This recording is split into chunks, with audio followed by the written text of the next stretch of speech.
Alright, students, this video is going to go over the Chapter 5 review questions. So you'll see it starts off with things with E, then it gets a little more complicated, and so on. Alright, so we'll go through all of these, a little step by step. Okay, so switch over to my scratch paper here. E to the 4 and E to the 11, the rule here is that you add them. It doesn't matter that E is a number. E is not a variable actually this time, but that doesn't matter. The rule is the same. You add the exponents. Again, if you wrote this out, this would be E times E times E times E. This would be 11 E's, E. You'd have 15 E's if you wrote the whole thing out. So that's how we do that one. The next one has 20E3 over 10E6.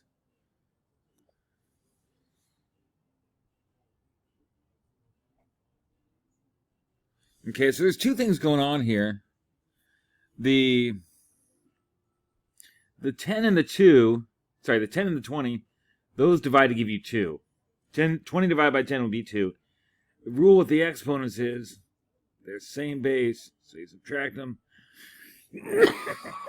Sorry, excuse me. Sorry about that. But 3 minus 6, you got to be careful, will be a negative 3. Or the rule of exponents is that goes to the bottom. Now, if that's kind of confusing, think of it this way. 20 is 2 times 10. 10 is 1 times 10. You got e to the 3. And this e6 here could really be e to the 3 times e to the 3. E to the 6 is 2 of those. And what happens here is you cancel those off. You cancel the 10s, and what's left? 2 on top and 1 E3 on the bottom. Now, the next one's a little bit tougher, just because it has more stuff to it, but essentially the rule is all the same, and there's two ways you can do this. Okay, got written down here. Essentially, this 2 exponent applies to everything. Okay, so it's going to apply to 3, it's going to apply, hit this, and multiply that. So, there's, like I said, there's more than one way to do this. You can think of this as being negative 3 squared and e to the negative 5x squared. Since these are two separate terms, we can split them up like this. Negative 3 squared would be a positive 9, so be careful about that thing. The rule of exponents here says you multiply them, that'd be negative 10x. Alright. Now with a negative exponent, you should put it on the bottom. That's just the rule. We've gone over it before why it is, but for now, just remember that is the rule. A negative exponent, you move it to the bottom, and it becomes a positive exponent. Now, if you did this the other way, something squared would be negative 3e to negative 5x. Write it twice. And what I have is negative times a negative. You would still get a positive 9. This and this, it'd be negative 5x plus negative 5x. That'd be 9e to the negative 10x. So either way, oops, now you can see it. Either way, it would be the same. So this is one way. This is sort of a second way. You don't need to do all that. All right, let's take a look at the next one. So exercise number 4 has this equation here and asks whether it's exponential growth or decay, and then identify the graph. So let's switch over and I'll show you how to do that one. All right, so in R1, whoops. We haven't usually seen growth or decay like this. Usually we saw this. A and then 1 plus r to the x. Now in our equation, 1 plus r, the idea was if it was plus, you had growth. Because 1 plus r would be something bigger than 1. And repeatedly multiplying by something bigger than 1 will make that number grow. And try this on your calculator if you want. Take 1 minus something, like 0.8. Like, multiply it over and over and over and over. It'll keep getting smaller. Whereas if it was 1 plus 0.8, multiply it over and over and over, it'll keep getting bigger. So if it's less than 1, it's decay. Now this, e by itself, is just 2.71828, blah, blah, blah, blah, blah. This is more than 1. that's got to be growth. Okay. And so once you know that, just in general, exponential growths have a certain shape, we know.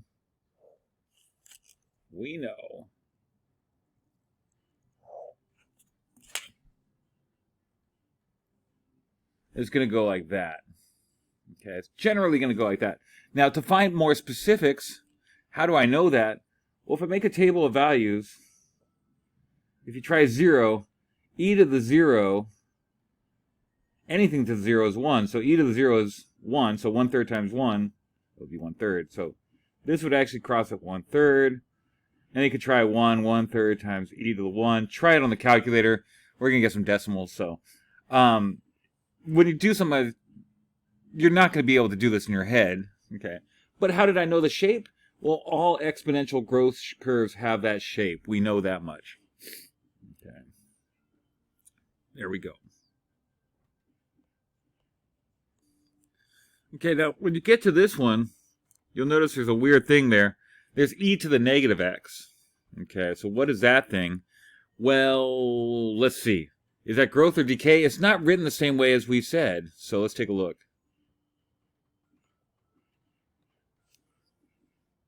Okay, y equals 6, e to the negative x. Let's go down here. Now, again, we said decay should look like this, 1 minus r to the x. That's how we usually write it. But the 1 minus r thingy could be replaced by just e. So this is, 6 is your a. So this e to the negative x, by definition, that's the same as e to the x. By definition, only the e has a negative exponent. That's why 6 does not move. Only the e. And so this would be 6. And then 1 over e to the x is 1 over e to the x power. So this is something less than 1. This 1 over e thing, I don't even know what it is. I could put it in the calculator. But it's going to be the same as 1 minus r. The whole idea here is that because it's 1 minus is less than 1, that's decay. Same thing here. 1 divided by e would be less than 1, so it's going to have to be decay. And so because of that, we know the shape of the curve will be a decay curve. You know the shape will have to be one of those ones. Okay. Where are the actual points? Well, then you're going to need to do a couple points. And again, use the calculator. I do not expect you to divide by e. All right. Use the calculator for that, for sure. All right. Now, the next 3 exercises have to do with solving logs. And you want to sort of try these without a calculator for these ones. And I'll show you how you know that these can be done without a calculator.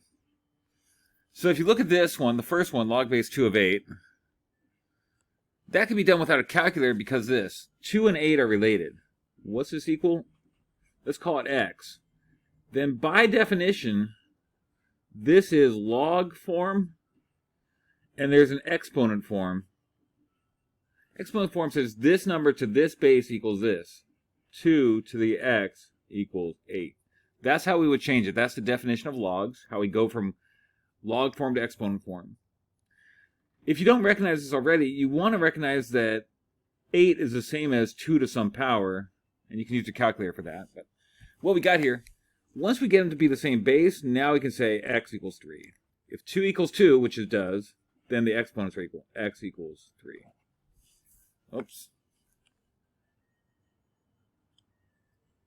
If this equals this, then that equals that. If the bases are equal, then the exponents are equal.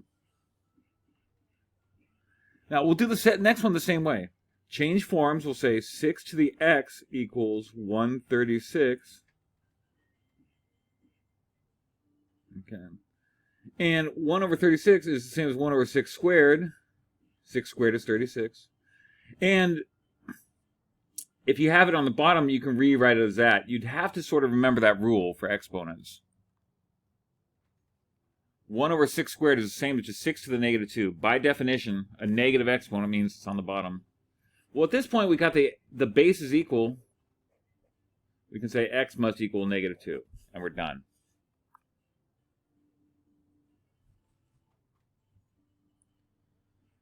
Alrighty. Last one's a little bit trickier. That equals 0. But let's say you didn't know that. Let's say it equal to x. You'd say 5 to the x equals 1. Well, there's only one exponent that works, and we can't really get... you'd have to sort of know that anything to the 0 power is 1. You'd have to remember that 0 exponent rule. So x must be 0 in this case. So a little bit, you got to sort of know the exponent rules, and you can go back and find those in the book in the previous chapter. Now, a little later in the exercises, you'll notice these, and it says use a change of base formula. That you want to actually just use your calculator or an online calculator that has it. But those are all calculator-based ones. So you would not solve that the regular way, what we just did. The last thing I'm going to go over in this video is these ones, condensing logarithmic expressions. Okay, and let's switch over.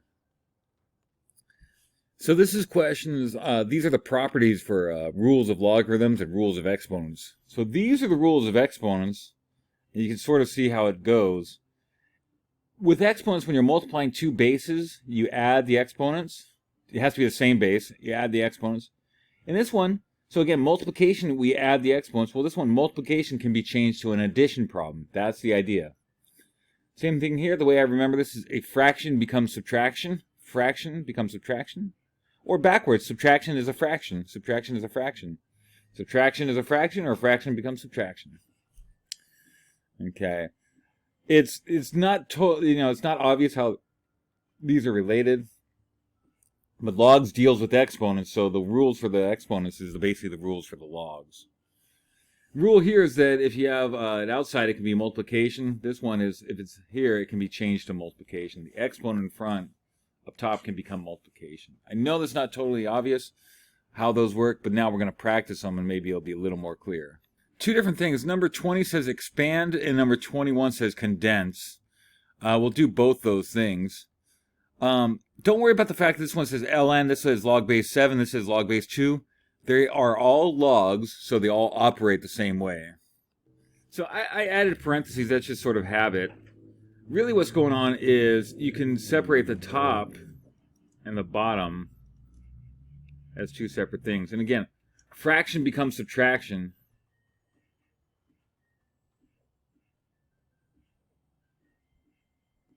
The fraction becomes subtraction. Okay. And then again, this is two things. It's multiplication. We said multiplication becomes addition. And again, it's log. It's natural log. That's what ln is. Just think log. It's log. Don't think ln. It's anything fancy. And what we can do with this, the 5, because it's an exponent, we can move it in front. There's our answer. Let me write that a little bit bigger. ln of 3 plus ln of y minus 5 ln x. That's your answer. Not pretty, but it's pretty long. It's the same thing, though. Okay? So, in the old days, again, this is where this comes from. If you were going to do this, it's much easier to change it into an addition-subtraction problem than trying to divide all this junk. So, taking the log of all this junk would allow you to separate it, and then you can undo the logs later on when you're done with the problem. All right. So, let's look at this one. The condense the expression. We have an addition here. We're going to use our rules again. I'm going to switch over to paper because I think it's easier. And there it is. So a couple things here. We have a number out front, and we have an addition thing. Well, numbers out front can go back up top. That's log base 7 of 4 to the third plus log base 7 of 6. That can all be put together as log base 7 of 4 to the third times 6. Technically, you could leave it as one thing. Okay. I'm going to go ahead and figure out what 4 to the third times 6 is. 4 to the third times 6 is 384. Why in the world would someone want that? Well, most likely they would want to go the reverse way. The reverse way. In the olden days, you might not have a log table that goes up to 300s.